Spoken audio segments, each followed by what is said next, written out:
नमस्कार दोस्तों, आइए सुनते हैं द्रौपदी की महाभारत से भाग 9। शीर्षक है चित्र। जब तक मैं कक्ष के भीतर पहुंची, चित्रकार सभी चित्रों को ठीक से रख चुका था। प्रत्येक चित्र रेशमी कपड़े से ढका हुआ था। ध्री पहले से वहां बैठा हुआ था और उसकी भवें तनी हुई थी। उसने मेरी ओर देखकर सिर हिलाया, किंतु वह मुस्कुराया नहीं। दाई माँ द्वारा पास रखा गया आमरस उसने छुआ तक नहीं था। उसके चेहरे पर चिंता के भावों को देखकर, जो गर्मी की तरह स्पर्शनीय लग रहे थे, मैं भी चिंतित हो गई। समस्या का पता लगाने के लिए हमें वहाँ एकांत होने तक की प्रतीक्षा करनी थी। वह चित्रकार पहले भी काम पे ले आ चुका था। राजा द्रुपद की अन्य कन्याओं के विवाह के समय उसने आकर उन कन्याओं की पसंद की वस्तुओं के चित्र बनाए थे, ताकि उन चित्रों को उन राजाओं तक पहुंचाया जा सके जिनके साथ द्रुपद की संबंध बनाने की इच्छा थी। आज वह अपने साथ मुझे दिखाने हेतु कुछ विशिष्ट राजाओं के चित्र लाया था। इस प्रकार विवाह कक्ष में जब ये लोग सचमुच मेरे समक्ष होंगे तो मुझे पता रहेगा कि वे कौन कौन हैं। मुझे कृष्ण के उस समय यहाँ उपस्थित होने की आशा थी। मैं उन रहस्यों व सूचनाओं के लिए कृष्ण पर ही निर्भर थी जिन्हें जानना एक पत्नी के लिए अति आवश्यक था, तथा अज्ञान या भय के कारण चित्रकार द्वारा उन सूचनाओं का छोड़ दिया जाना तय था। किस राजा को गुप्त रोग था, कौन राजा पारिवारिक श्राप के से ग्रस्त था, कौन कंजूस था, कौन युद्ध में पीठ दिखाकर भागा था और कौन ऐसा ना करने के प्रति अत्यंत हठी था। यह सोचकर घबराहट होती थी कि कृष्ण को यह सब कुछ कैसे पता था, किंतु वह कहीं निकट भी नहीं थे। मैंने कुछ चिढ़ते हुए सोचा कि वह अवश्य ही समुद्र किनारे अपने महल में अपनी पत्नियों के साथ आनंद ले रहे होंगे। चित्रकार ने पहला चित्र अनावृत किया और फिर लयबद्ध ढंग से कहा, यह दक्षिण में मद्र देश के राजा और पांडव राजकुमारों के मामा शल्य है। मैंने राजा के चित्र को देखा। उसके सुसज्जित मुकुट के नीचे उसके बालों की सफ़ेदी छिप नहीं पा रही थी। उसका चेहरा हंसमुख था, परंतु उसकी कसावट सहज जीवन शैली के प्रति उसकी पसंद के साथ विश्वासघात कर रही थी। उसकी आंखों के नीचे की त्वचा ढीली पड़ चुकी थी। यह वृद्ध है, मैंने ध्री के कान में धीरे से कहा। मेरी आयु की तो इसकी पुत्रियां होंगी। यह स्वयंवर में आने के इच्छुक क्यों है?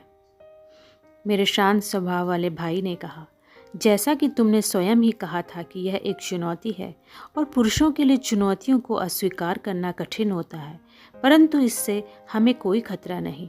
यह जीत नहीं सकता। ध्री द्वारा हमारे भाग्य को जोड़ने वाले सर्वनामों का प्रयोग सुनकर मुझे प्रसन्नता हुई, किंतु उसके आत्मविश्वास से मैं अधिक संतुष्ट नहीं थी। मैं यह सोचकर कांप उठी कि यदि शल्य जीत गया तो उसका मुझ पर दावा हो जाएगा और मुझे उसके साथ शांतिपूर्वक ऐसे जाना पड़ेगा जैसे कोई विजेता मल्ल युद्ध जीतने के पश्चात पुरस्कार स्वरूप स्वर्ण ले जाता है। चित्रकार ने अन्य चित्र दिखाए। जलते अंगारों से आंखों वाले मगध देश के राजा जरासंध। मैंने ध्री के गुरु को यह कहते हुए सुना था कि जरासंध ने अपने महल की भूल भुलैया में 100 पराजित राजाओं को बंदी बना रखा था। चित्र में जरासंध का मित्र चेदिराज शिशुपाल भी था, जिसकी खूंटी जैसी नाक थी और वह बहुत ताने मारता था। कृष्ण के साथ उसके झगड़े का एक लंबा इतिहास था। एक चित्र सिंधुराज जयद्रथ का था, जिसके अशुभ व मादक ओठ थे। मैंने एक के बाद एक इतने राजाओं के चित्र देखे कि मेरी दृष्टि धुंधली पड़ने लगी। मुझे पता था कि उनमें से अनेक राजा शालीन थे। मेरी इच्छा रखने वाले प्रत्येक राजा से मुझे घृणा हो रही थी। मैं प्रार्थना करने लगी कि वे सभी असफल हो जाएं। वह लंबी दोपहर ऊब और भय के बीच बीत गई। मैं सिर्फ एक चेहरे की प्रतीक्षा कर रही थी। मैं देखना चाहती थी कि उसके संदर्भ में मेरी कल्पना कितनी सटीक थी। संभवतया ऐसा नहीं था। क्या कल्पना सदैव सत्य की अतिरंजना या फिर उसे कुछ कम नहीं कर देती?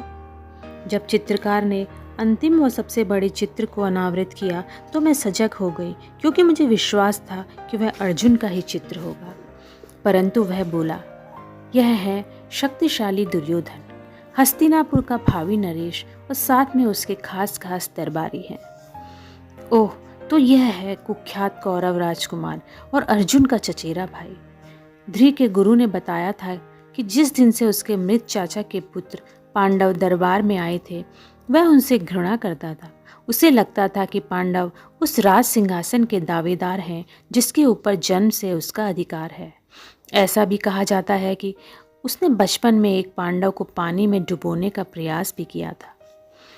दुर्योधन शारीरिक रूप से आकर्षक था, हालांकि मुझे उसके दुराग्रही वाचाल स्वभाव की चिंता नहीं थी। वह स्वर्ण कमल से सुसज्जित एवं रत्न जड़ित सिंहासन पर बैठा हुआ था। आगे झुककर उसके बैठने तथा मुट्ठी बीचने के ढंग से उसका असंतोष साफ दिखाई दे रहा था। उसकी बाईं ओर उसकी प्रतिकृति स्वरूप एक दुर्बल व चिड़चिड़ा व्यक्ति बैठा था। यह दुर्योधन का छोटा भाई दुशासन है, चित्रकार ने बताया। भाइयों का संदर्भ मुझे असहज कर देता था, हालांकि इसका कारण समझना कठिन था। इस चित्र को हटाओ, मैंने आदेश देते हुए कहा, और तभी मेरी दृष्टि दुर्योधन के दाहिनी ओर खड़े व्यक्ति पर गई। नहीं, रुको। राजकुमार से आयु में बड़ा और गंभीर मुख मुद्रा वाला यह पतला पुरुष सीधा व सतर्क होकर बैठा था, मानो उसे पता था कि यह संसार अत्यंत खतरनाक स्थान है। राजदरबार भरा हुआ होने के बावजूद वह मानव वहां अकेला था। आभूषण के नाम पर उसके कानों में स्वर्ण कुंडल थे और तन पर ऐसा ही स्वर्ण कवच था जो मैंने पहले कभी नहीं देखा था। उसकी आंखें किसी पुरातन उदासी से भरी थी। मैं उसकी ओर खिंची जा रही थी। मेरा धैर्य टूट गया। मुझे अर्जुन का चित्र देखने की आवश्यकता नहीं थी, अपितु मैं अब यह जानना चाहती थी कि यदि यह पुरुष मुस्कुराए तो उसकी आंखें कैसी लगेंगी। यह बेतुका विचार था, किंतु मैं उसकी मुस्कान का कारण बनना चाहती थी। ओह, यह आप कर्ण का चित्र देख रही हैं, चित्रकार आदरपूर्वक बोला। यह अंग देश का राजा और दुर्योधन का अंतरंग मित्र है। ऐसा कहा जाता है कि यह सर्वोच्च। रुको! चीत्कार भरे उस एक शब्द ने हम सबको अचंभित कर दिया। द्वार पर कृष्ण खड़े थे। मैंने उन्हें पहले कभी इतना क्रोधित नहीं देखा था। तुम राजकुमारी को इस व्यक्ति का चित्र क्यों दिखा रहे हो? यह राजकुमार नहीं है। चित्रकार ने घबराकर कांपते हाथों से उस चित्र को ढक दिया और कृष्ण से क्षमा याचना करने लगा। मैं हतप्रभ थी। कृष्ण के व्यवहार में इतना तीखापन क्यों था? इस व्यक्ति में ऐसा क्या है जिसके कारण कृष्ण इतने विचित्र ढंग से व्यवहार कर रहे हैं? मेरे भीतर कुछ था जिसने उन उदास नेत्रों वाले कर्ण का बचाव करना चाहा। आप ऐसा क्यों कह रहे हैं? क्या ये अंग देश का राजा नहीं है? अंग देश का राज्य दुर्योधन ने इसे दान में दिया था, कृष्ण ने धातु की भांति कठोर स्वर में कहा। वह भी पांडवों का अपमान करने के उद्देश्य से। यह वास्तव में सूत पुत्र है। पहली बार उनकी बात से मैं संतुष्ट नहीं थी। ऐसा पुरुष जो राजकुमारों के बीच निश्चिंतता से बैठा था, जिसमें कृष्ण को परेशान कर देने की क्षमता थी, निश्चय ही सूत पुत्र से कुछ अधिक था। मैंने इसकी जांच करने के लिए मुड़कर ध्री को देखा। उसने आंखें झपकाई और नीचे देखने लगा। इसमें रहस्य तो है, कुछ ऐसा जो कृष्ण मुझसे छिपा रहे हैं। मुझे वह बात बाद में अपने भाई से पता करनी होगी। कृष्ण ने रूखेपन से कहा, क्या तुम्हारे पास कोई और अन्य चित्र नहीं है? आपकी पसंद के चित्र हैं, चित्रकार ने हकलाकर कहा और कक्ष में पीछे लौट गया। और आपके सुविख्यात भाई बलराम का भी चित्र है। आपसे बारंबार क्षमा चाहता हूँ, मैं अभी उन चित्रों को ले आता हूँ। मुझे क्रोध आ गया। क्या कृष्ण भी मुझसे विवाह करना चाहते हैं? मैंने इस संभावना के विषय में कभी विचार नहीं किया था। विगत वर्षों में वह सदैव वायु की भांति अपरिहार्य तथा अविचारित रूप में मेरे पास आते थे। आज मुझे ऐसा लगा कि उनके मन में विनोद प्रियता से अधिक कुछ था जो मुझे आज तक पता नहीं लगा। यह कृष्ण का नया रूप, क्रोध से कठोर हुए उनके नेत्र और बाण की भांति उनका स्वर। मुझे विश्वास था कि यदि वह चाहते तो स्वयंवर की परीक्षा में सफल हो सकते थे। उन्हें पति के रूप में पाकर मुझे कैसा लगेगा, यह सोचकर मुझे अपने भीतर असहज महसूस हो रहा था। मैं उनसे प्रेम करती थी, किंतु इस प्रकार नहीं। कृष्ण परिचित व उपहासपूर्ण ढंग से हंसने लगे। चिंता मत करो कृष्णा, वह बोले। मैं अपने मित्र अर्जुन के विरुद्ध प्रतिद्वंदी नहीं बनूंगा और ना ही बलराम ऐसा करेंगे। हमें पता है कि तुम्हारी नियति तुम्हें अन्यत्र ले जा रही है। इतनी पारदर्शिता ने मुझे लज्जित कर दिया। मैं नीचे संगमरमर के फर्श को देखने लगी और मैंने यह निश्चय कर लिया कि अपना कोई अन्य रहस्य उजागर नहीं होने दूंगी। परंतु मैं वहां हूंगा, कृष्ण ने कहा। उस महत्वपूर्ण दिन मैं वहां उपस्थित रहूंगा ताकि तुम कोई गलत चुनाव न कर बैठो। मैंने उन्हें देखा। उनका आशय क्या था?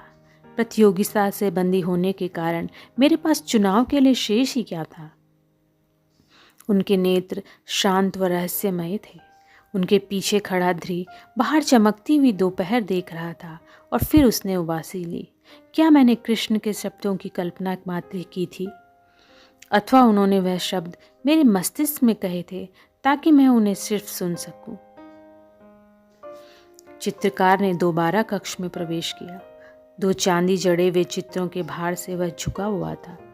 कृष्ण ने अधीरता से हाथ हिलाकर उन्हें वापस ले जाने को कहा। तुमने राजकुमारी को पांडवों के चित्र क्यों नहीं दिखाए?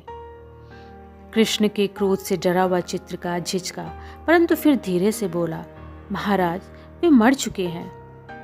मेरे हृदय में जोर से धमाका हुआ, मानो उसकी लय टूट गई हो। यह क्या बोल रहा है? कृष्ण तथा ध्री उसका विरोध क्यों नहीं कर रहे हैं? क्या यह सत्य हो सकता था? क्या यही कारण था कि ध्री इतना परेशान लग रहा था? तुमने क्या सुना है? कृष्ण ने शांत स्वर में पूछा। वहां आग लग गई थी, चित्रकार ने कहा। मार्ग में सभी व्यापारी उसके विषय में बात कर रहे थे। वारणाव्रत में जहां 5 पांडव अपनी विधवा मां कुंती के साथ छुट्टी मनाने गए थे, जिस अतिथि गृह में वे लोग ठहरे हुए थे वह जलकर भस्म हो गया। लोगों को वहां भस्म और 6 कंकालों के अतिरिक्त कुछ नहीं मिला। लोग सोच रहे हैं कि यह हत्या थी। कुछ लोगों का कहना है कि वह लाक्षागृह था और सरलता से जल जाने के लिए ही बनाया गया था। यद्यपि स्वाभाविक रूप से दुर्योधन पर आरोप लगाने का साहस कोई नहीं कर रहा। यही मैंने भी सुना है, ध्री ने चिल्लाकर कहा। समूचे भारतवर्ष के लिए यह कितनी भारी क्षति है। मेरा सिर घूमने लगा। मैं पांडवों तथा उनकी मां के साथ हुई इस भीषण दुर्घटना के बारे में सोचकर आंशिक रूप से व्याकुल महसूस कर रही थी, किंतु मेरे भीतर का एक बड़ा हिस्सा सिर्फ अपने विषय में सोच रहा था। भय हमें स्वार्थी बना देता है। यदि अर्जुन की मृत्यु हो गई तो मेरा क्या होगा? यदि कोई राजा उस प्रतियोगिता में सफल नहीं हो पाया तो स्वयंवर पूरी तरह विफल हो जाएगा।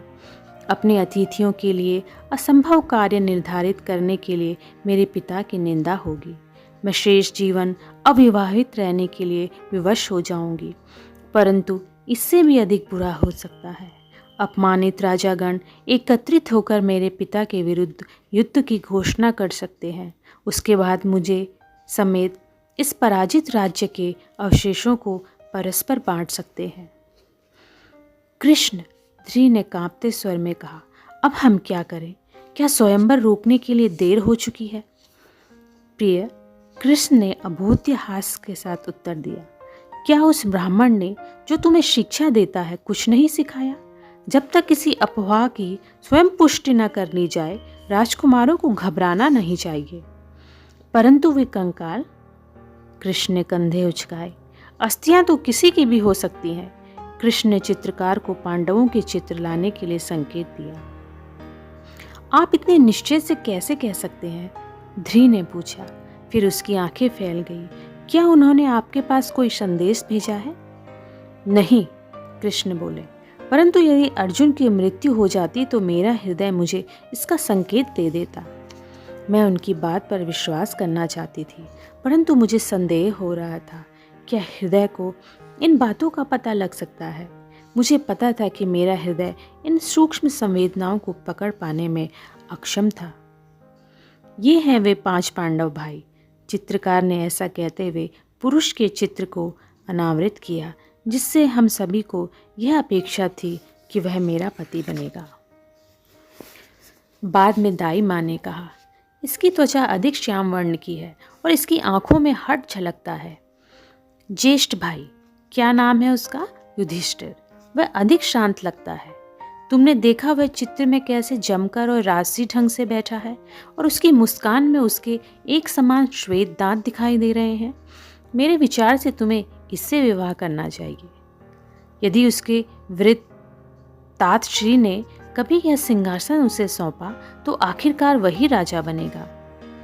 अर्जुन अधिक ऊंचा है।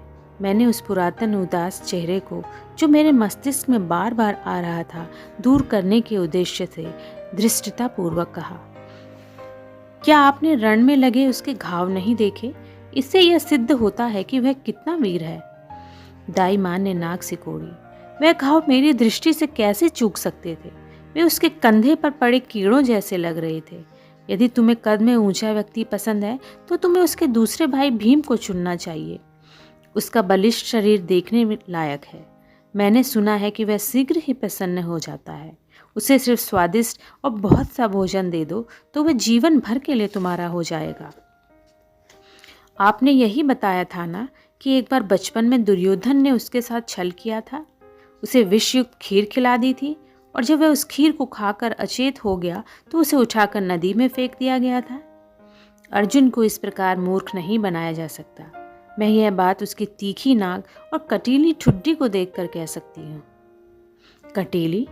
दाई मां ने कठोर स्वर में कहा। उसकी ठुड्डी 2 भागों में विभक्त है, और तुम्हें पता है इसका अर्थ क्या होता है? भ्रमणशील व्यक्ति। ऐसे लोग आरंभ से अंत तक मुसीबत बने रहते हैं, और यह बात मैं अच्छी तरह जानती हूँ। यदि तुम्हें सुंदर वर चाहिए तो फिर सबसे छोटे जुड़वा भाइयों में से किसी को चुन लो। उनकी आंखें कमल की पंखुड़ी जैसी है, त्वचा स्वर्ण की भांति है, और उनके तन युवा साल वृक्ष की तरह है। ऐसा कहकर दाई मां ने अपने ओंठ सहमति पूर्वक ढंग से चटका दिए।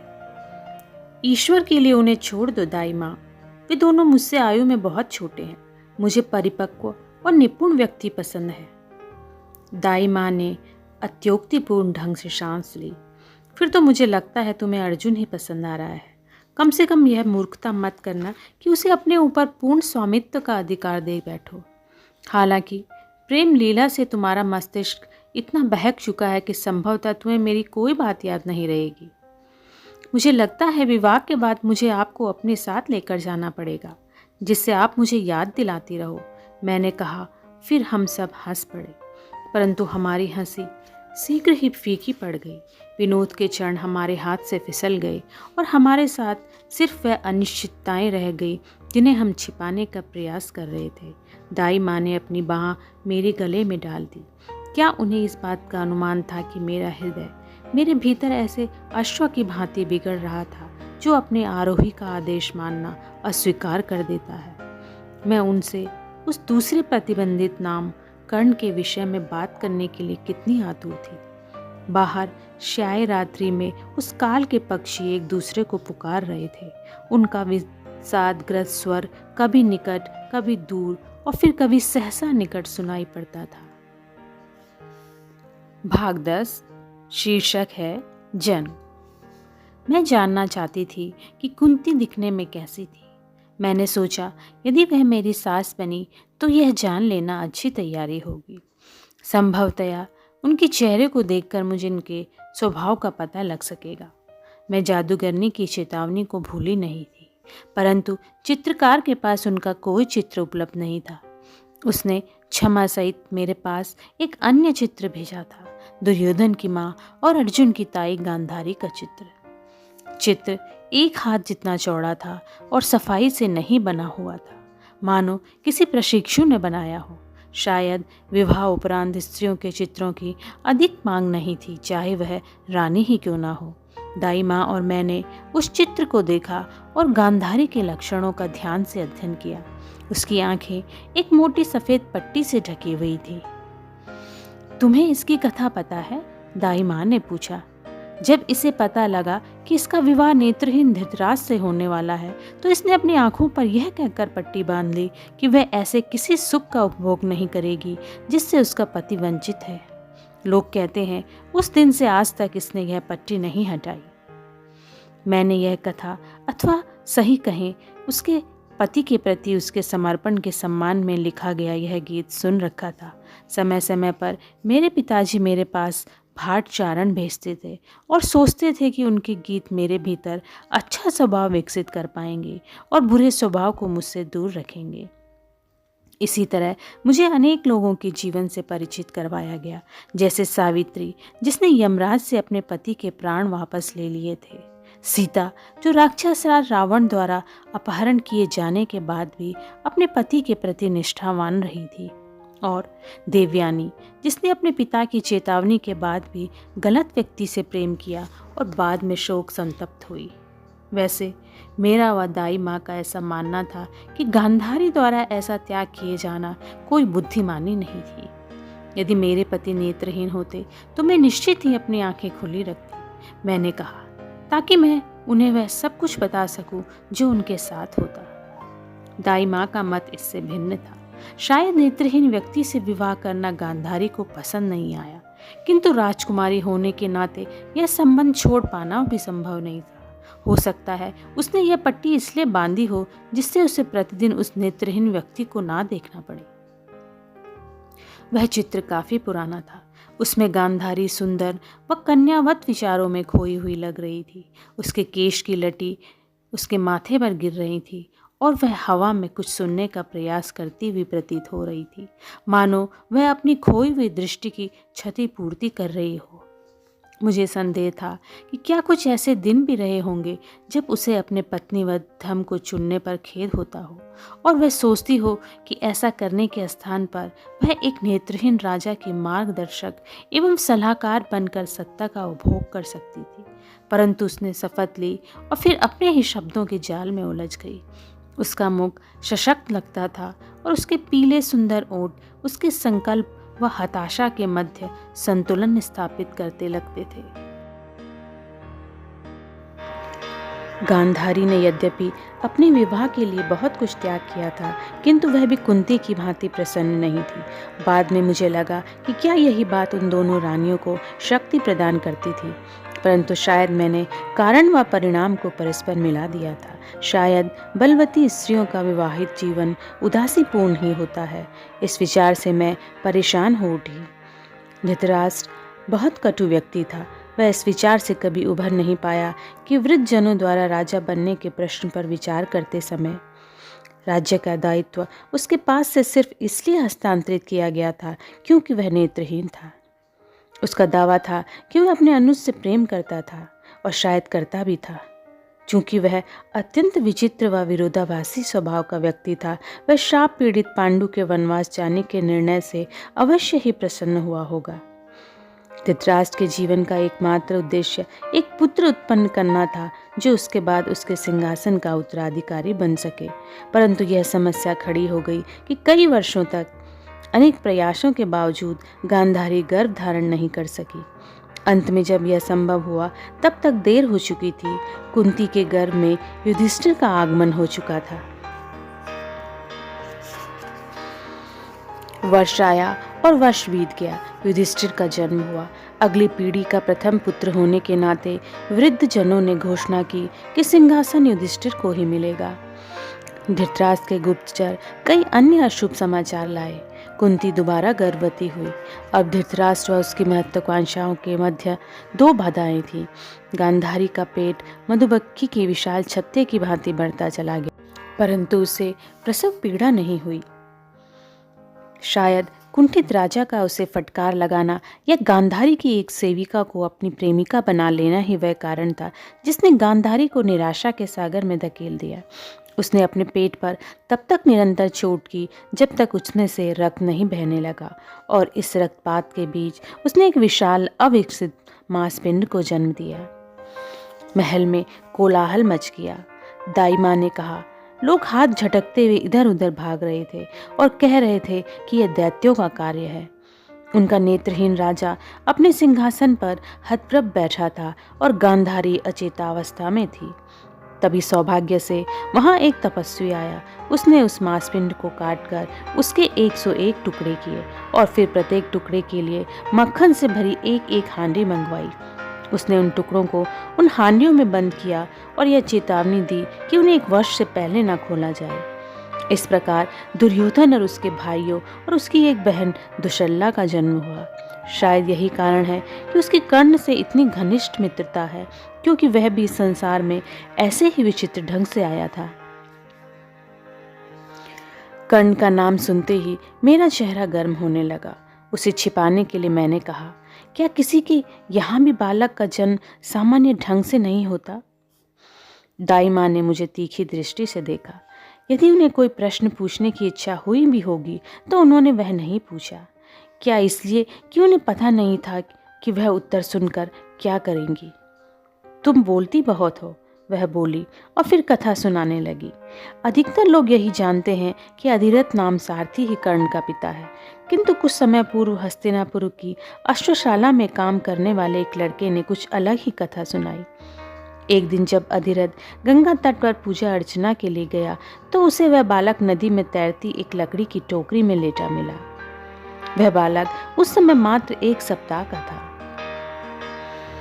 यह तो सामान्य बात है, कभी कभी कोई कुलीन स्त्री संकट में पड़कर साक्ष्य छिपाने के लिए ऐसा कर सकती है, परंतु उस बालक में कुछ विशेष बात थी। उसके कानों में स्वर्ण कुंडल थे और उसका वक्ष स्वर्ण कवच से ढका हुआ था, जो उसके तन से अलग नहीं हो सकता था। वह कवच उसके शरीर का ही भाग था। अधिरथ का मानना था, चूंकि उसकी अपनी कोई संतान नहीं थी, इसलिए देवताओं ने उसकी प्रार्थना सुनकर कर्ण को उसके पास भेजा था। शायद अधिरथ पूरी तरह गलत भी नहीं था। मुझे उस चित्र में कर्ण के चेहरे पर वह अलौकिक अभिव्यक्ति याद है। ऐसा लग रहा था कि कभी कहीं किसी दिव्य हाथ ने उसे स्पर्श किया था। मुझे लगा कि काश कोई तरीका होता जिससे मैं वह चित्र खरीद सकती, ताकि मैं उसे चुपके से ले जाती और जब चाहती उसे देख लेती। निस्संदेह ऐसा कर पाना असंभव था। एक राजकुमारी के जीवन में कोई गोपनीयता नहीं होती। दाई माँ ने फर्श पर से उठने से पहले एक बार फिर मुझे तीखी दृष्टि डाली। मुझे अब काम पर जाना चाहिए और तुम्हें भी सदा की भांति नृत्य कक्ष के लिए देर हो रही है। वह द्वार पर रुकी। इस बार उनका चेतावनी भरा स्वर गंभीर था। कभी कभी मैं बहुत अधिक बोलती हूँ। यदि तुम्हें पता है कि तुम्हारे लिए क्या अच्छा है तो तुम वह कथा अपने मस्तिष्क से निकाल देना और ऐसा कोई कार्य नहीं करना जिससे तुम्हारे पिता को लज्जित होना पड़े। मुझे पता था कि उनका संकेत किस ओर था। उनका कहना ठीक भी था, परंतु मेरा अवज्ञाकारी हृदय बार बार कर्ण और उसके उस दुर्भाग्यपूर्ण क्षण की ओर जा रहा था। हम दोनों अभिभावकीय अस्वीकृति से पीड़ित थे। क्या इसलिए उसकी कथा इस प्रकार मेरे मस्तिष्क में गूंज रही थी? हालांकि उसकी पीड़ा की तुलना मेरी पीड़ा से नहीं की जा सकती थी। मैं बार बार उस माँ के विषय में कल्पना कर रही थी जिसने उसे त्याग दिया था, क्योंकि मुझे निश्चित रूप से यह ज्ञात था कि उसे देवताओं ने नहीं अपितु उसकी माँ ने नदी में बहाया था। उसकी बंद आंखों से मैंने उस माँ को, अपने बालक, अपने ही दुलारे सोते हुए अंश को रात्रि के समय पानी में बहाते हुए देखा। मेरी कल्पना में वह अत्यंत युवा था और उसके चेहरे की आकृति गांधारी से मिल रही थी। हालांकि ऐसी बात सोचना भी मूर्खता थी। वह रोई नहीं, उसकी आंखों से आंसू सूख गए थे। उसे सिर्फ अपनी प्रतिष्ठा का भय था, जिसके कारण उसने अपने दुशाले को खींचकर सिर के निकट ले लिया और बालक को नदी में बहता हुआ देखती रही। उसे तुरंत वहां से लौटना था।